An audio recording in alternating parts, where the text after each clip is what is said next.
Hey listeners, thanks for dropping in. I'm Christy. And I'm Melissa, and this is Buried Motives, where we dig deep into the details of some of the most gruesome Dirtbag murderers.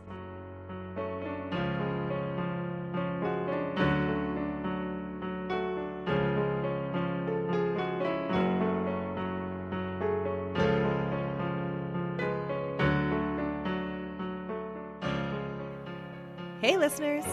Welcome back to Buried Motives. We're glad you're joining us for another week, and if you're here for the first time, welcome. Yes, welcome. We love new listeners, and we super appreciate our regulars as well. Yeah, so Christy, what do you have for us this week? Well, I'm going to start today's case with a few questions. And I know you well enough that I already know your answer, but I'm putting it out to the listeners as well, and I do want you to answer. Do you ever go out to eat? Yes, all the time. We likely all do. I love going out to eat. I know you like to go out to eat. And I don't go often, but I sure enjoy when I do. It's so nice to have someone else just cook for you. And to try different things. Exactly. So here's another question. Have you ever eaten at a food truck or a mobile food cart? Yes, those are like one of my favorite places to eat, besides the ma and pa restaurants. Yeah, delicious. When you do purchase pre-made food for yourself, do you trust that the person making it is handling your food well and is honest with what's in the ingredients? Oh, where are we going today, Christy?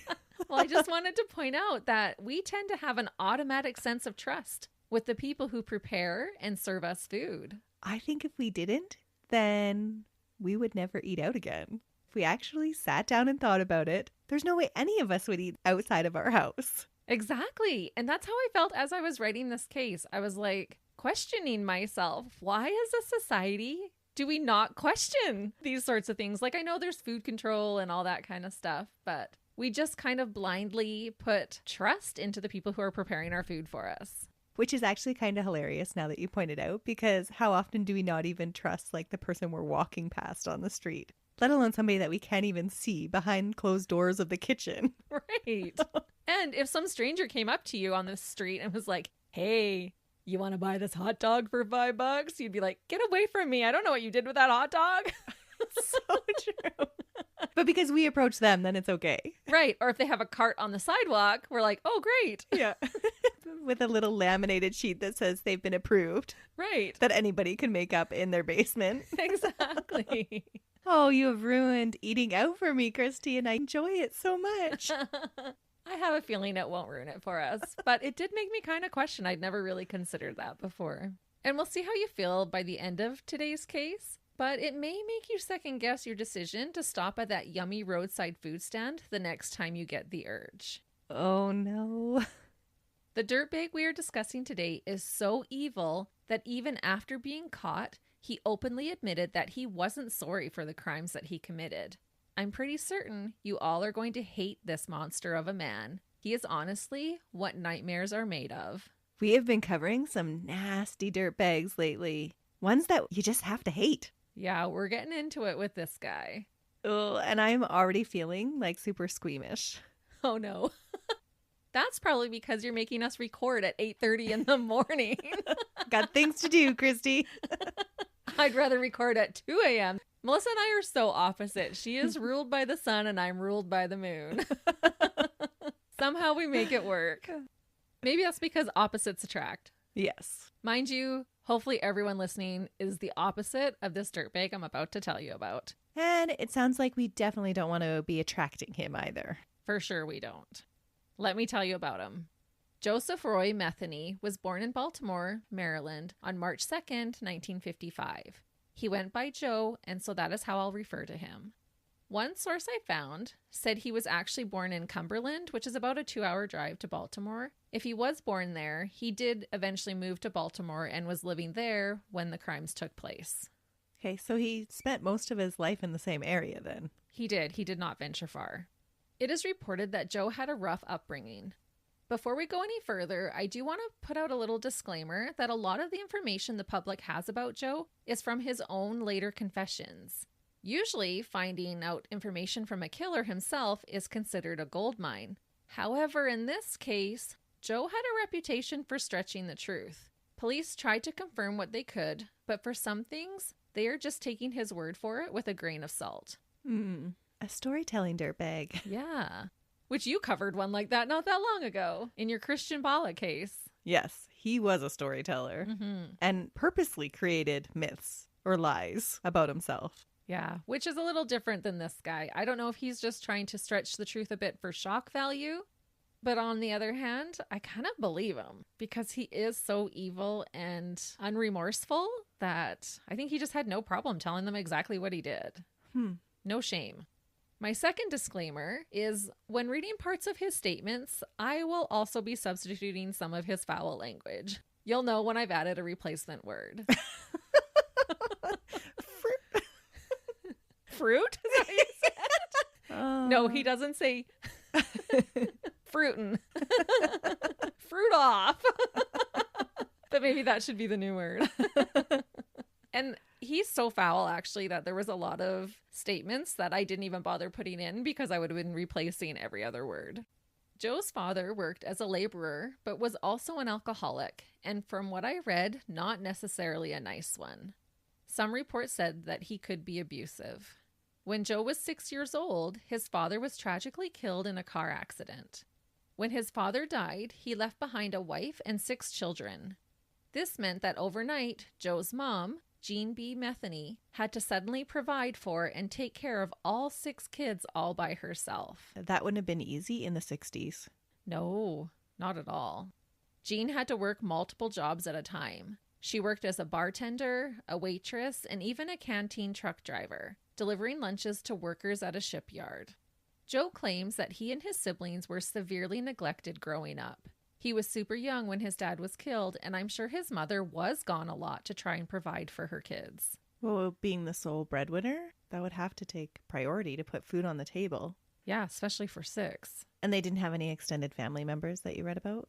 That actually leads me into my next point. Joe said that his mother couldn't always take care of them, and that resulted in them having to bounce from house to house of friends and family who were willing to help his mom out and take care of them when she couldn't. He likened it to being in foster care.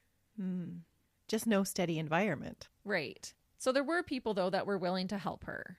And my guess would have been that they wouldn't have all likely gone to the same house at the same time. Oh. You probably would have been splitting those kids up. That's true. 6 is a lot to take in all at once. Yeah, probably 1 or 2 went here, 1 or 2 went there. Joe's mother later denied these accusations.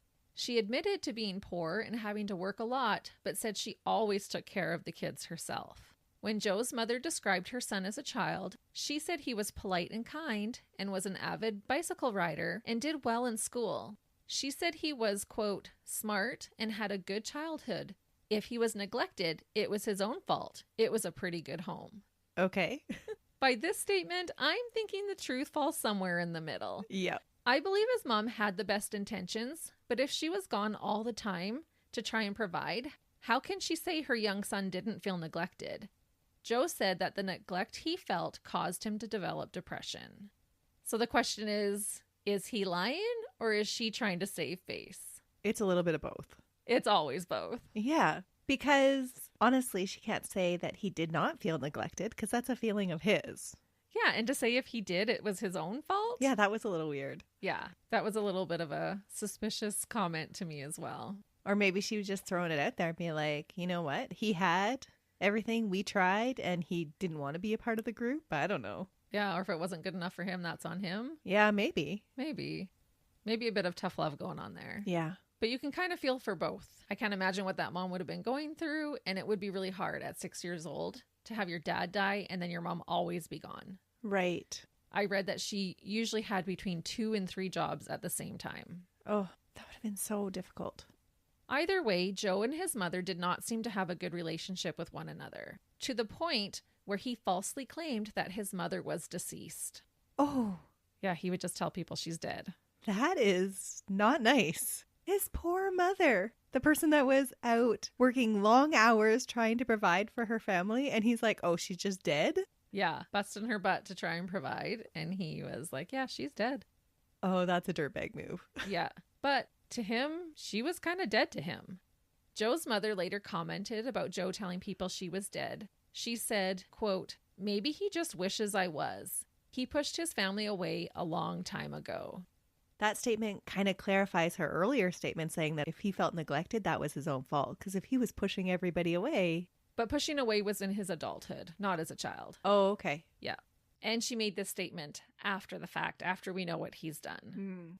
But then again, when I read that, her saying he pushed his family away a long time ago, she's not taking responsibility at all either. She's putting that on him. And as we'll find out later, Joe doesn't take responsibility for his actions as well. Oh, so maybe a little bit of a learned behavior? Maybe.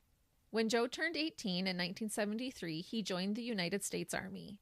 Joe was stationed in Germany. He said he served a tour in Vietnam. Joe's mother said he was in the Army, but that he didn't serve in Vietnam. The Vietnam War ended in 1975, so it is possible, even though no one can find records of him serving there at that time.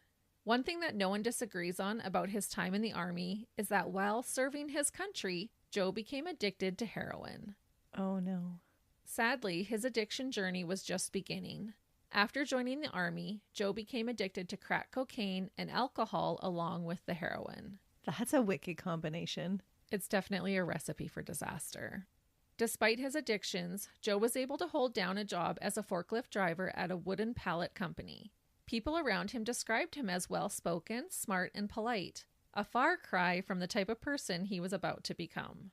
Joe's mother later said that after her son joined the Army, he pretty much stopped having anything to do with her. She said, quote, "He just kept drifting further and further away. I think the worst thing that ever happened to him was drugs. It's a sad, sad story." Well, she's got that right. Mm-hmm. Were there any statements from his siblings about their home life? I couldn't even find his siblings' names. Oh, interesting. Yeah. And a little side note in regards to the drugs and alcohol, his defense team would later try to use his drug addiction as a defense for his crimes. Oh, we have some feelings about that.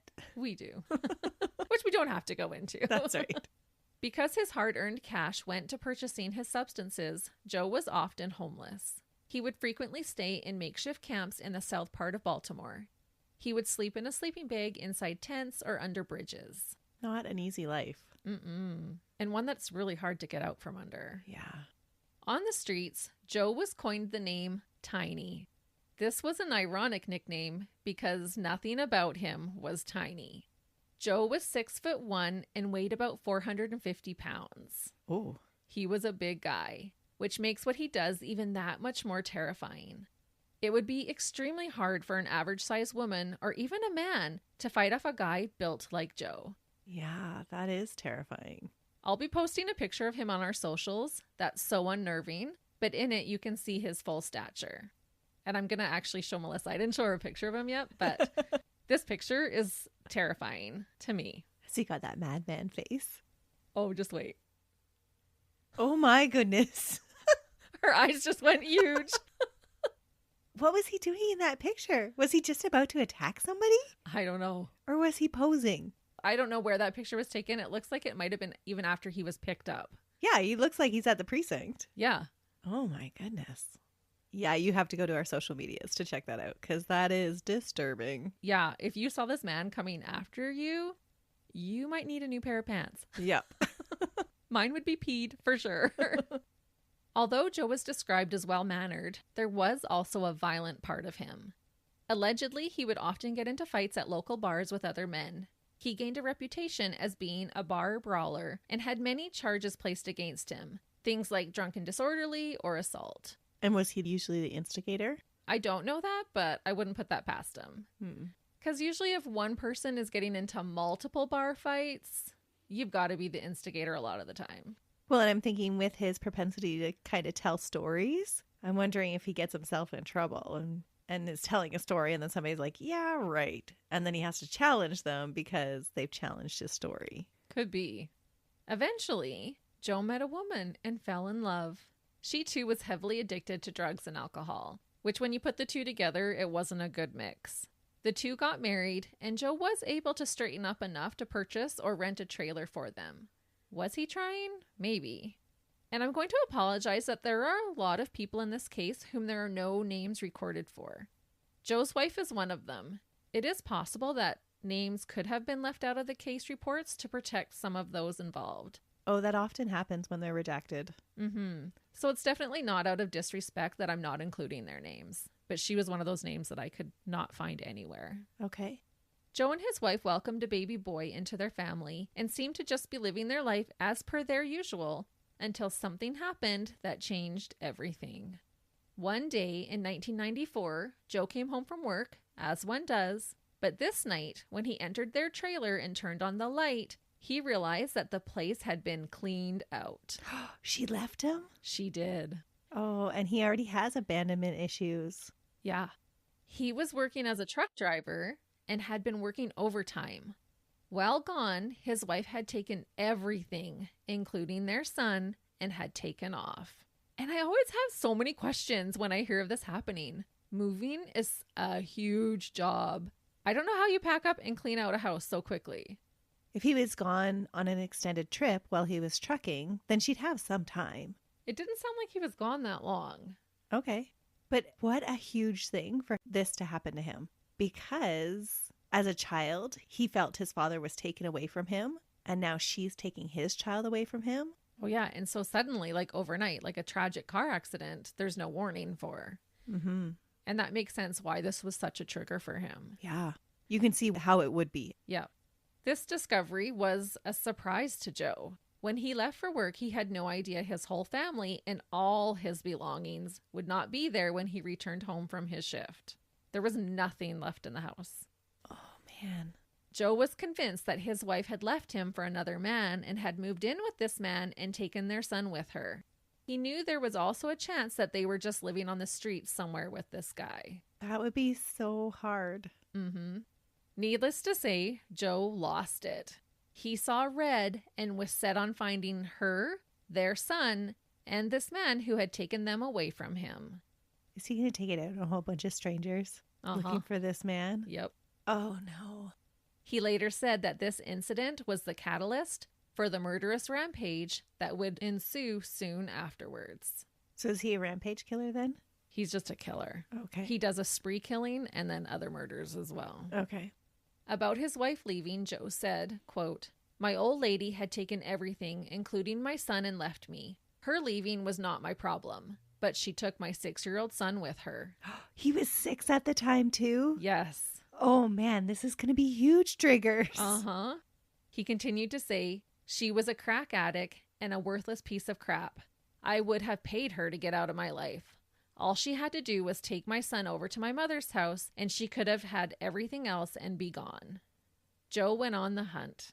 He spent days searching the streets for his wife and child. He checked out all the usual hangout spots, the places they would go to purchase drugs, halfway houses, and one particular bridge named Hanover Street Bridge in Baltimore that a lot of drug users and homeless people were known to hang around and sometimes sleep under. It was a place they both knew well. The area was referred to as Tent City.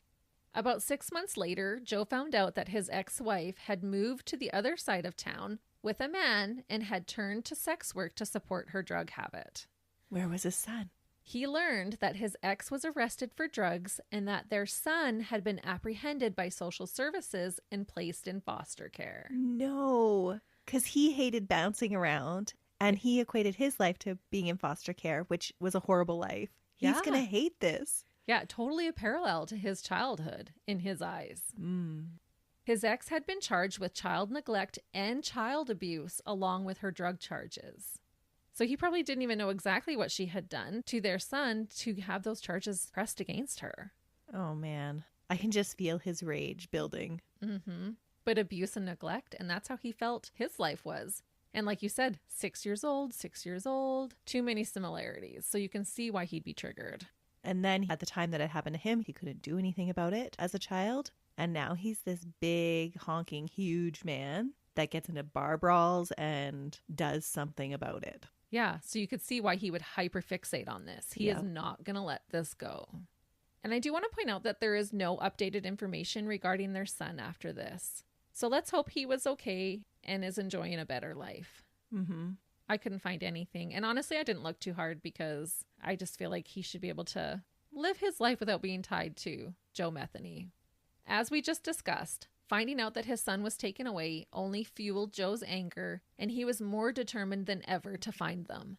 He said, quote, I had no chance of going to social services and trying to get my son back due to my past criminal record. So I took it upon myself, with the hatred I had for these two who lost my son, to go looking for them.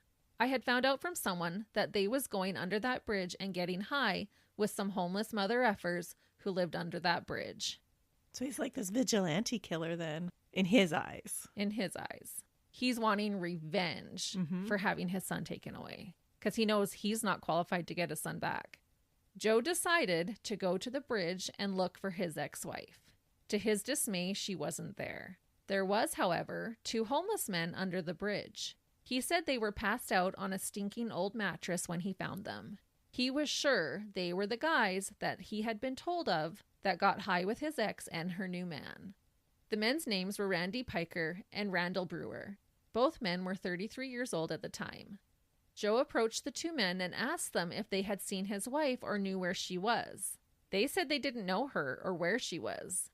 Joe became increasingly irate. He didn't believe them. He thought they were lying and knew more than what they were admitting to.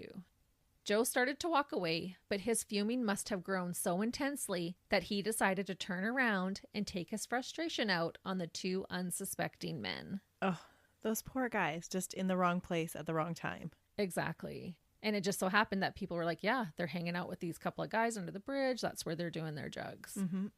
Joe had been carrying an axe with him. What? And I assume he was carrying it in case he actually did find his ex-wife. So he did intend to kill somebody. He was wanting to kill his wife, I believe, because he had this axe in hand and was asking people, have you seen her? Where is she? I gotta find her. And so maybe they did know her, but weren't going to say anything because here's this ginormous man with an axe asking where she is. Yeah. And I'm sure he wasn't asking nicely. No, I was just thinking that. Who would turn over somebody else? Well, if they're threatening your life, though. But he wasn't yet. He was just asking. He started to walk away, and then he was like, nope, that's it. And he turned around. Joe proceeded to do the unthinkable and simply walked up to the men and viciously killed them both. He didn't stop at just killing them. Joe kept striking them with the axe until he had completely mutilated both Randy and Randall. Just overkill, hey? Just full of rage. Full of rage. He later said that he left them on the same mattress that he had found them on, except, quote, they were dead from being chopped up. And just like matter-of-factly. Yeah. Like no remorse. Nope. Like I said, he is just so cold-blooded. He is such a dirtbag. Joe was not satisfied after killing the 2 men. He spotted a woman and lured her down over towards him. He used the offer of drugs to get her to go with him under the bridge. He proceeded to get the woman high and then questioned her about his ex. He said she acted like she didn't know anything about his ex's whereabouts. Because he thought the woman knew and chose not to share the information about his ex, Joe viciously beat the woman.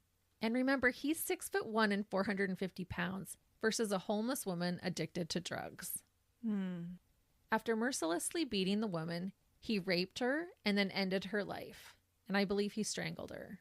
Joe was still not satisfied. Well, he hadn't found his wife yet. No. Joe threw this woman's body in nearby bushes and lured another woman down by the bridge. Joe did the exact same thing to the second woman as he did the first. He got her high, and when she couldn't answer his questions, he beat her, he raped her, and then murdered her.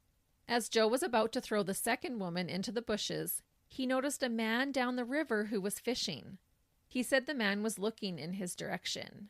He didn't know for certain if the man saw what he had done or not. Joe decided it was better to be safe than sorry. Oh, man. Without hesitation, Joe grabbed a steel pipe that was laying nearby and ran towards the man. That would have been terrifying. Yeah. Imagine that picture of him that I showed you running towards you with a steel pipe. When he approached the man, he used his 450 pounds of force and struck the man on his head, splitting it wide open. He just killed 5 people. Yeah. Joe took the man he had just killed and the bodies of the 2 women that he had previously massacred and set them in the river. He placed rocks on top of them to weigh them down. And I understood his statement to mean that he kind of buried them with the heavy rocks as opposed to tying rocks to them and throwing them in the water. Okay. He was extremely strong, so setting large, heavy rocks on top of them likely wasn't too challenging.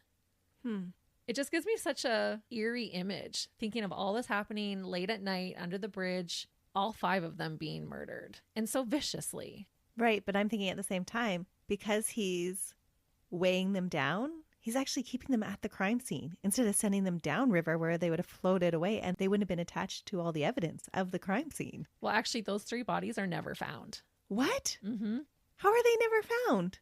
This might sound a little bit gross, but I don't know if in the bloating process in the water, if that was strong enough to push the rocks off, and they did float away. Oh, okay. That's where my brain went. Right.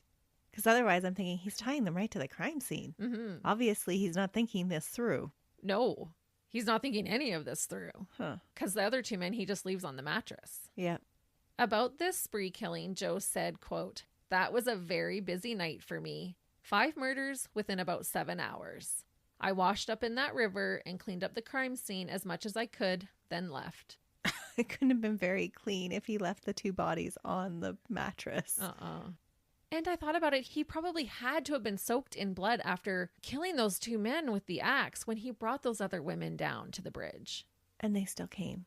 Mm-hmm. Oh, the lure of drugs is so strong. It's so intense. And how much more terrifying would he have looked? He'd already killed 4 people, had their blood all over him, and then he's running at that guy fishing in the river. Yeah, and we don't even know if the man saw anything.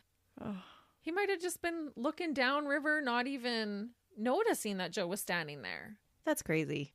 He is honestly so cold-hearted. People like Joe, who can take someone's life without even giving it a second thought, are terrifying. Mm-hmm. But I bet you he just feels like he's totally justified. Oh, yeah. And he'll make a statement about that later that I'll read. Oh. Randy and Randall were found on the mattress on August 2nd, 1995. An autopsy of both men concluded that the murder weapon was an axe. To complicate the investigation, police found the axe that Joe had used to murder the men in a rival tent city. On the same day that Randy and Randall's bodies had been discovered, a different man named Larry Amos used the same murder weapon to kill a man named Everett W. Dowell. Oh, man, that would be so complicated. Yeah, so while they find these bodies, this other man is using the same murder weapon to kill somebody else. Like the exact same, not just another axe, but the exact same axe. The exact same axe. So where did he get the axe from? Oh, he must have just found it, because Joe didn't take it with him. He'd even switched. He killed those 2 men with the axe, strangled the 2 women, and then used the pipe to kill the other man. Right, so the other guy found Joe's murder weapon, not Joe found his murder weapon. Right. Okay. Because this was later. This is on August 2nd when the 2 men were found. Oh, that would be such a tricky investigation. Yeah, because you would assume that this Larry Amos was the one who had murdered these 2 men because he was found killing someone else with the same axe. What are the chances of the same murder weapon being used by 2 different murderers on 2 different days? Yeah. That's crazy. It really is. It kind of blew my mind. So you can see how the police would have been totally off course. Mm-hmm. And a little side note, Larry was sentenced to 8 years in prison for that murder, but he only served a very small portion of it behind bars. Was his victim homeless as well? I assume so. It was in another tent city over on the other side of town. That's so sad. I just had the thought, like, that little axe had no idea what it was going to do when it was created. Because So how true. often would that happen, that one murder weapon would be used by 2 different murderers? Yeah, like that is bizarre. It really is.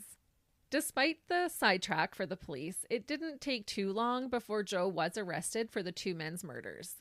Being his size and a regular in the area, I'm assuming it would be hard for any eyewitness to mistake him for somebody else. Oh, for sure. He was placed into custody at Baltimore City Jail to await his trial. You know how we often talk about a time in a case when things could have turned out differently? Is this that time? This is that time for this case. It was concluded during his July 1996 trial that there wasn't sufficient evidence to prove that Joe murdered Randy and Randall. So maybe he did a little bit better of a job of cleaning up than I originally gave him credit for. Maybe. The trial only lasted 1 week. This meant that Joe was released as a free man. Oh, man. If only, right? Mm-hmm. If only. Because what happens next proves that Joe did not learn any type of lesson while incarcerated. And had he been convicted of Randy and Randall's murder, perhaps what happens next might have been prevented. because he was in jail for a while. It was at least a year that he was in jail waiting his trial. But now that he's gotten off, it's just going to, I don't know, I think he would get more bold with it. Mm-hmm. Like, I've already gotten away with 5 murders. They were only convicting him of 2, and he had done 5. Yeah. And then he's not even convicted of those 2. Right. Not to mention all his previous charges of assault and battery that he didn't do jail time for. Yeah, he would be feeling pretty invincible. Yeah, he would. I think a man that size would feel that naturally anyway, and then this would just add to that. True. Joe went back to his old boss and convinced him to give him his job at the pallet company back. There was a small trailer on the premises. Joe convinced his boss to let him stay in this little trailer at the 3200 block of James Street in exchange for Joe keeping an eye on the premises. Because of this agreement, Joe's boss trusted him with keys to the main building as well as to the front gate. Joe later said, quote, "The company was on a dead-end road and was very isolated. It was perfect for what I wanted to do." Oh no, what has he got planned next? Is he going to bring people in and torture them for information? It's going to be bad. Oh. People would argue that Joe first killed out of rage, but then developed a thirst for blood to continue killing. However, it would come out that Joe had actually killed a woman the year prior to going on his craze spree. What? So those 2 men under the bridge were not his first murder victims. I am shocked. I was totally buying into this rage idea. So he's just an all-out dirtbag. He is. But I do think that night under the bridge was rage-fueled. But this was a bit of a plot twist to learn that he had killed the year prior. Mm-hmm. In 1994, Joe murdered a woman named Kathy Ann Magaziner. She was 39 years old and had multiple arrests and convictions for sex work in South Baltimore. Joe would ultimately confess to her murder. I will go over what happened now, but it would be years later that he was charged for what he did to her. And so they eventually catch him and then he just starts spilling the beans? He confesses to everything after. Oh. Yeah. That's how we have this information. And that's where, I mean, most of what we have is out of his own mouth. But he doesn't take responsibility for it, or he does? Oh, no, sorry. He takes responsibility. He just doesn't have any remorse. Exactly. Okay.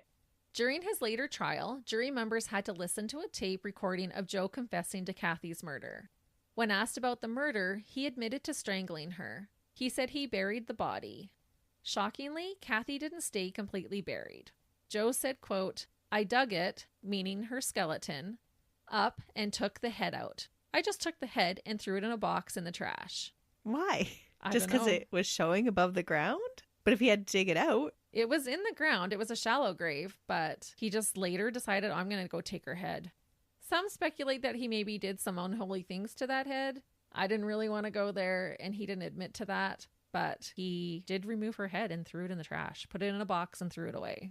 That is disturbing. Mm-hmm. When police later found her remains, she was found with part of her skull missing.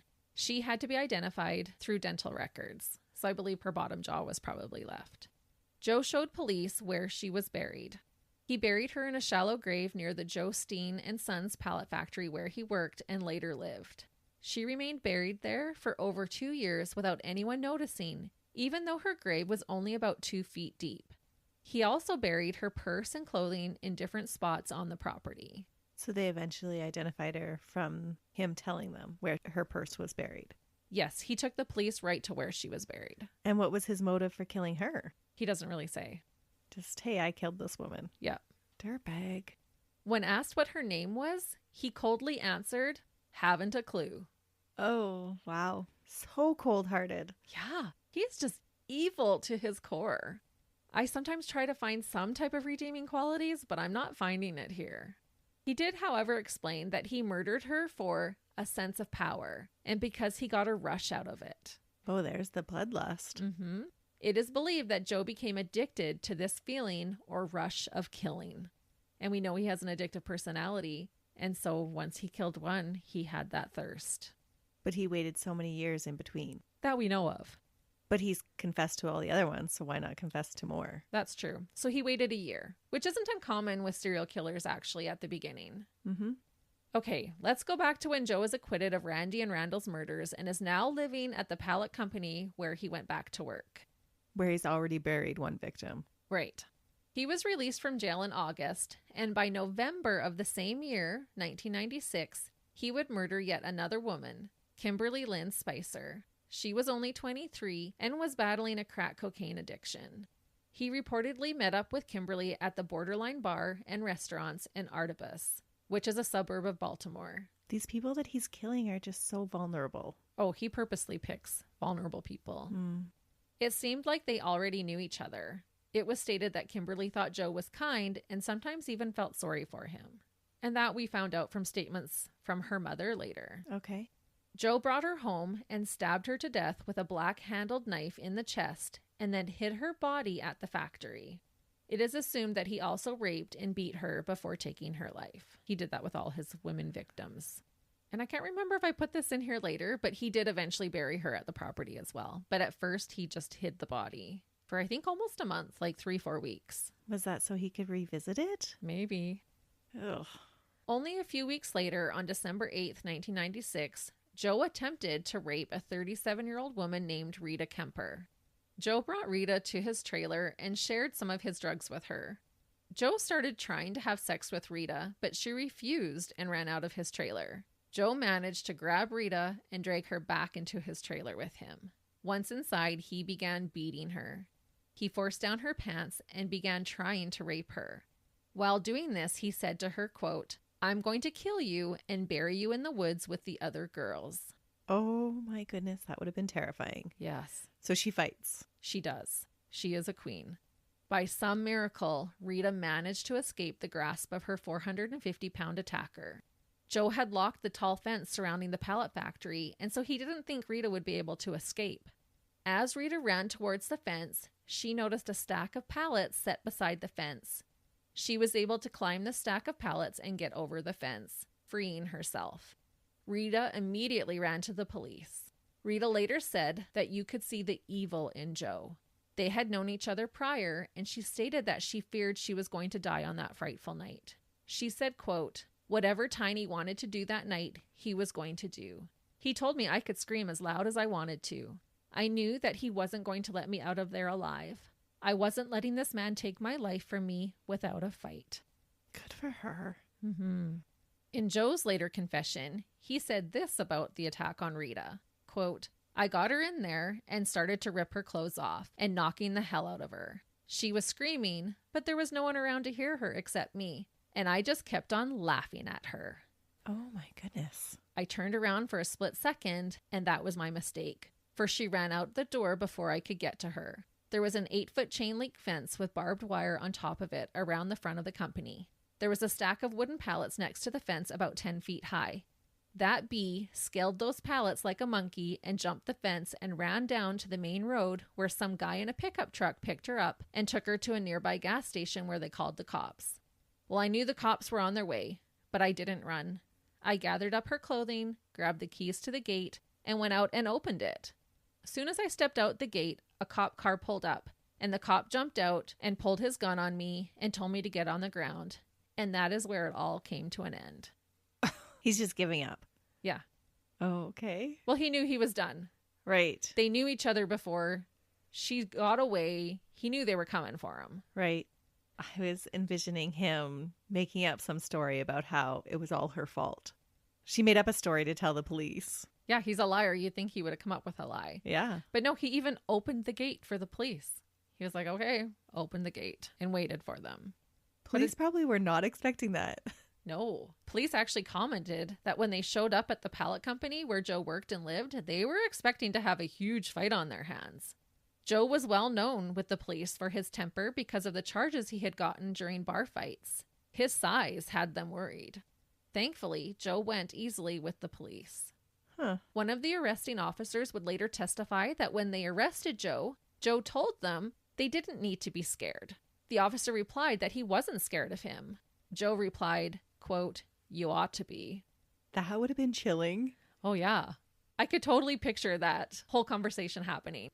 I'm just envisioning, was it the old wrestler that was like Andre the Giant? He was a wrestler. Yeah, he was a wrestler. But that he was presented as this super kind, timid person and then would bash people. Yeah. He almost seems like he has dual personality. Yeah, because everyone said he was polite and well-mannered. He was well-spoken. He was actually really intelligent. Not genius level, but was, yeah, a smart guy. While being interrogated, Joe decided to confess to murder, including the murders of Kimberly and Kathy. He said, quote, "I killed her. I'm a very sick person. I need help." Perhaps wanting help was why Joe was cooperative. He even took the police to where he had buried Kathy. Her body was found, like I said, with most of her skull missing, confirming his story of digging her back up to remove her head. Joe claimed that he had their remains buried in 7 different holes, but he buried all the evidence, which likely made up those extra holes. Because I don't believe he dismembered those 2 girls, just removed the one head. Okay. And this, too, kind of speaks to me that maybe he wasn't lying about the things that he confessed to, because what he said had happened. Yeah, like his story was believable, or at least meshed with Rita's version of events. Yeah. And they're finding evidence where he's telling them it's going to be. So it sounds like he is telling the right stories. I honestly believe that he is. He was just known to be a liar, and there's a lot of victims that they never do find the bodies, and so they can't actually charge him with some of these murders. Does he have a psychological assessment that tells him that he's like a sociopath that just can't feel remorse? Not technically. Some give their opinion, but not an official diagnosis.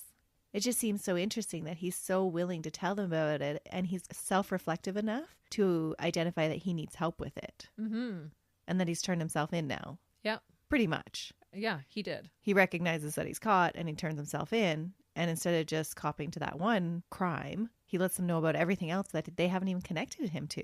Yeah. They wouldn't have even known that those bodies were in the ground at the pellet company. That is interesting.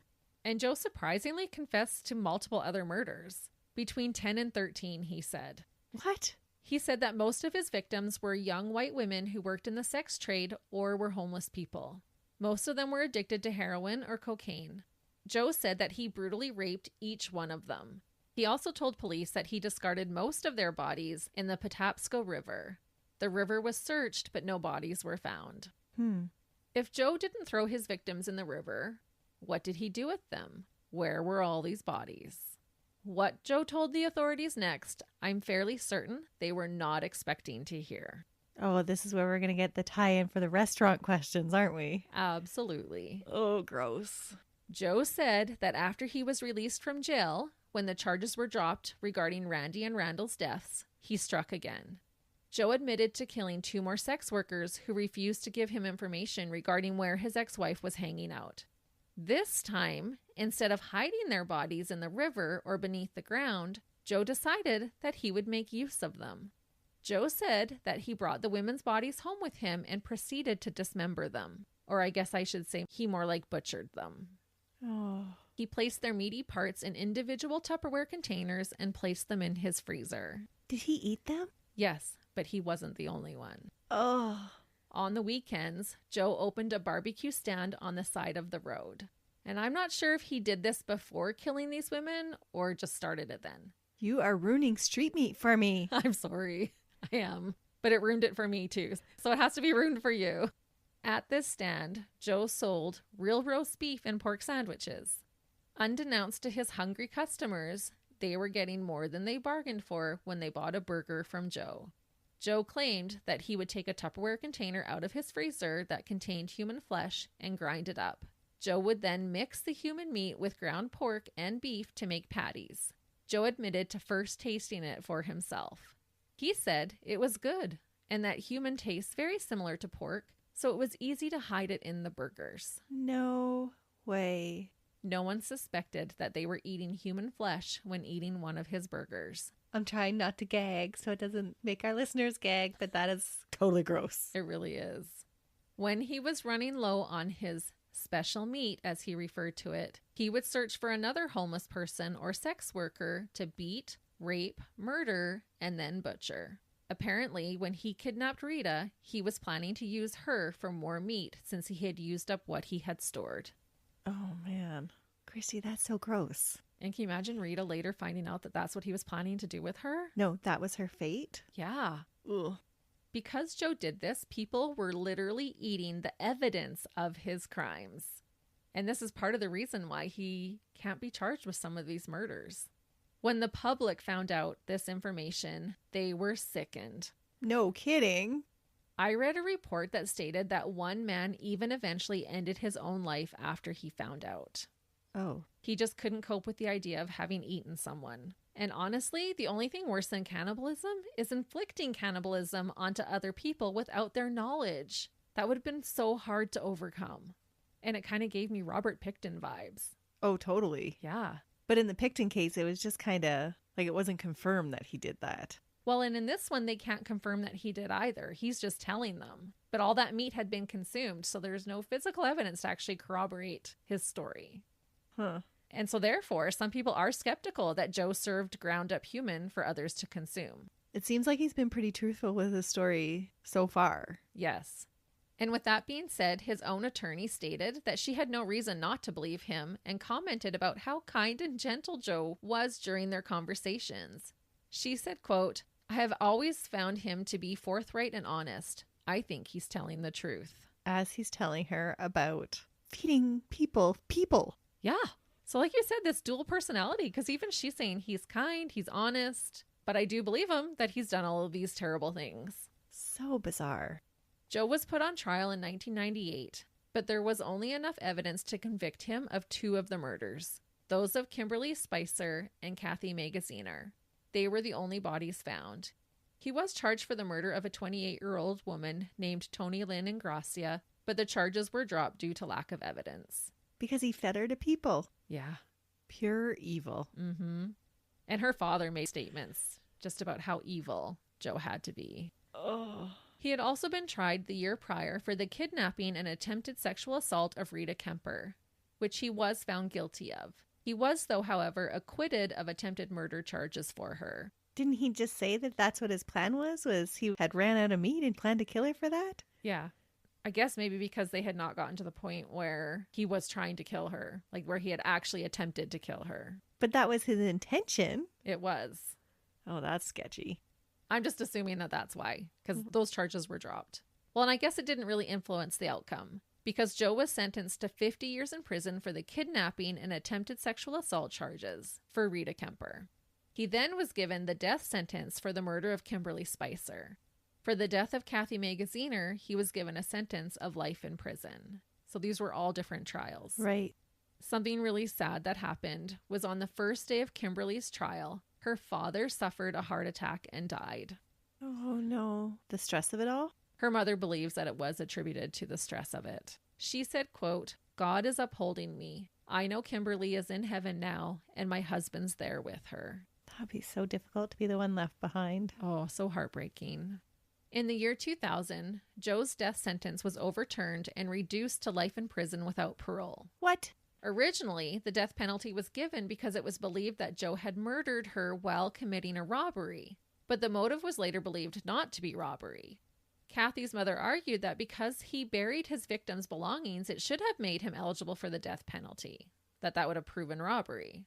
And the decision was a close call. It was split 4-3 in favor of overturning the death penalty. Sometimes I do not understand the semantics of the law. I know. That he could get the death penalty if he robbed them, but if he fed them to other people, then he couldn't get the death penalty. Right. And not rob them, but that if that was the motivating factor of the murder. And like you just expressed, in my opinion, the murders themselves should have been reason enough to elicit the death penalty. So I'm not sure why it needed robbery as the motive. But like I said, I don't believe the murders were motivated by robbery. No, they were motivated to fill his freezer. Yeah, exactly. Ugh. We have never claimed to be experts of the law, especially when it can change from state to state, province to province, or country to country.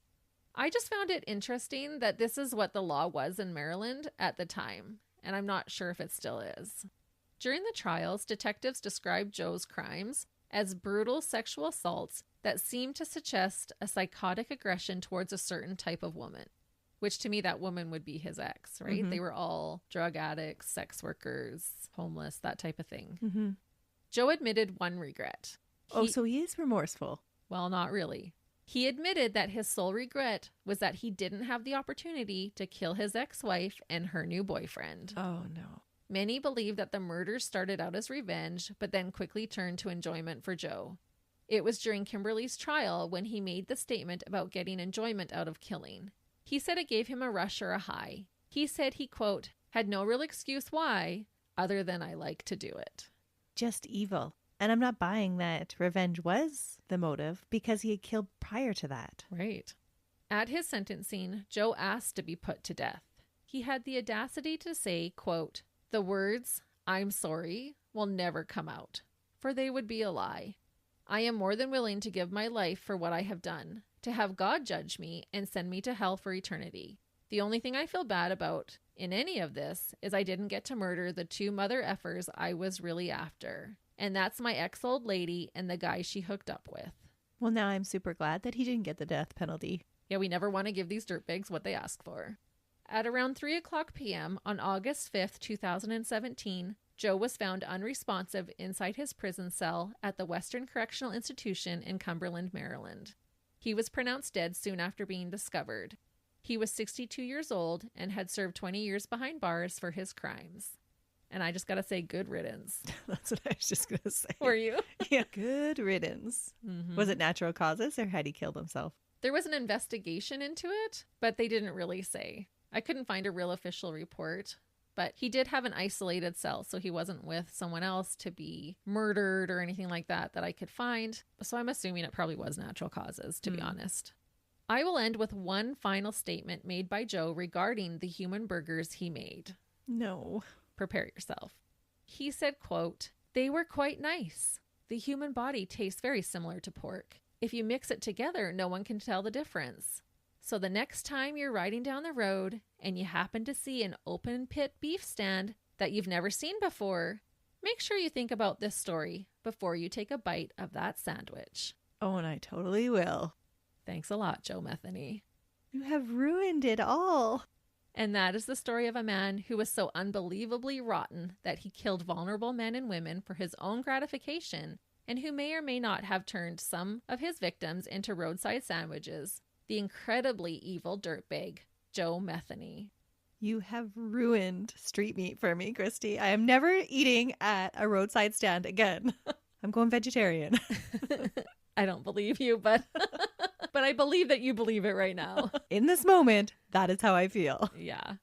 I wonder if I will think about that the next time we stop. I know, or if any of our listeners will. Sorry, guys. And I just thought, how cheeky of him to leave that as a statement. Yeah. That just shows absolutely no remorse. Yeah. He wants us to think of him next time we stop at a food truck to get a burger. Oh, I am curious, listeners. Let us know on our socials if you now have second thoughts about stopping at those roadside stands. I think we will for a while. But don't let that stop yourself from going out and treating yourself. We do have to blindly put that faith and trust into our food service workers. And there can't be many dirtbags like Joe out there. Let's hope not. But speaking of dirtbags, we'll be back next week where Melissa will tell us about another one. There is no shortage of them. Until then, see ya. Bye.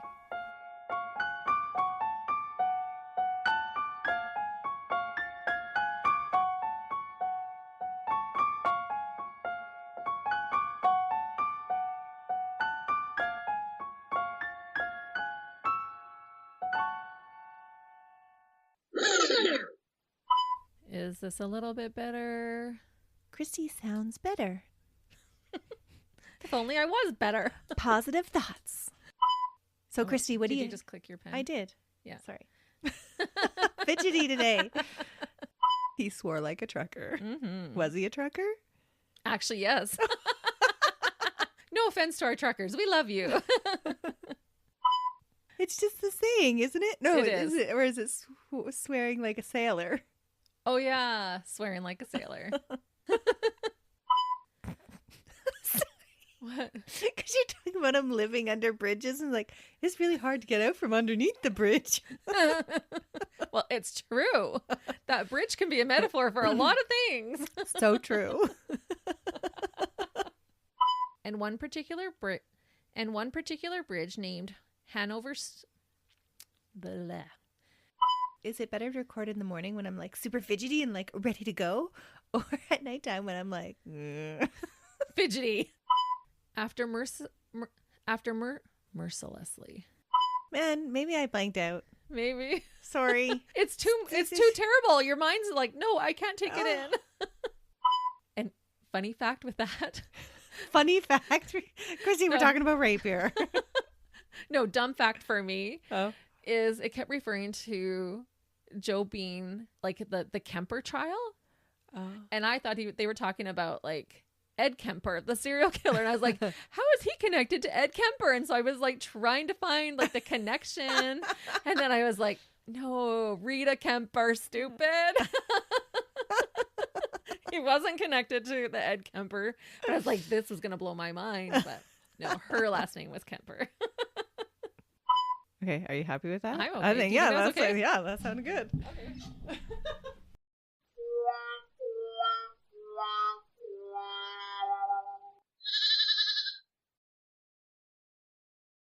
Another Sound Off Media Company podcast.